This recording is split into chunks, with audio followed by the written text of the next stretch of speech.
நீங்க இன்னையிலிருந்து வளர போறீங்க. இந்த ஜெபத்திற்கு பிற்பாடு ஒரு மகிமையை கர்த்தர் உங்க தலைமையில வைக்க போறாரு. உங்க குடும்பத்தில் ஒரு மாற்றத்தை ஆண்டவர் தரப்போறாரு. உங்க பிள்ளைகளுடைய வாழ்க்கையில் ஒரு மாற்றத்தை தரப்போறாரு. நீங்க செய்து கொண்டிருக்கிறதுல ஒரு பெரிய வருமானத்தை ஆண்டவர் தரப்போறாரு. அதற்கு ஆண்டவர் எடுக்கிற முதல் ப்ராசஸ் என்னன்னா, உங்க வாயின் வார்த்தைகளை கர்த்தர் சேஞ்ச் பண்றாரு.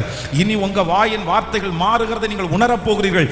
எப்படி ஏசாயாவை சந்திக்கிறதுக்கு முன்னாடி அவனுடைய உதடு அசுத்த உதடா இருந்துச்சு, ஆனா கர்த்தர் சந்திச்ச உடனே அந்த உதடு என்ன ஆச்சுன்னா அது பரிசுத்தம் உள்ள உதடாய் மாறினது போல, இந்த பிரசங்கம் பண்ணி கொண்டிருக்கும் போது, இந்த ஆராதனைக்கு முன்பாக உங்களுக்கு இருந்த அந்த வாயின் வார்த்தைகள் உதடுகள் அல்ல, கர்த்தர் ஒரு அக்னி துகட உங்களுடைய நாவல கர்த்தர் வச்சு, கர்த்தர் அபிஷேகிச்சு, இனி அந்த வார்த்தை வராதபடி அறிக்கை செய்து இயேசுவின் நாமத்தினால, இயேசுவின் நாமத்தினால ஆமென். எங்கள் வாயின் வார்த்தைகள் இருதயத்தின் தியானங்கள் உம்முடைய சமூகத்தில் பிரதியாய் இருப்பதாக கேளுங்க கேளுங்க. அந்த ஏசாயா அவனுடைய நாவை தொட்ட அந்த மகிமை இன்றைக்கு இந்த உபவாச ஜெபத்தில் கடந்து வருகிறது.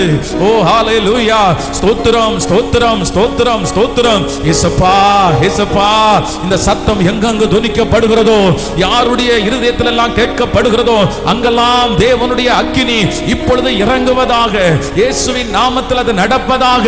ஸ்தோத்திரம். வாழ்வு கொடுக்கிற தேவனே, வாழ்வு கொடுக்கிற தேவனே, நன்றியப்பா நன்றியப்பா நன்றியப்பா.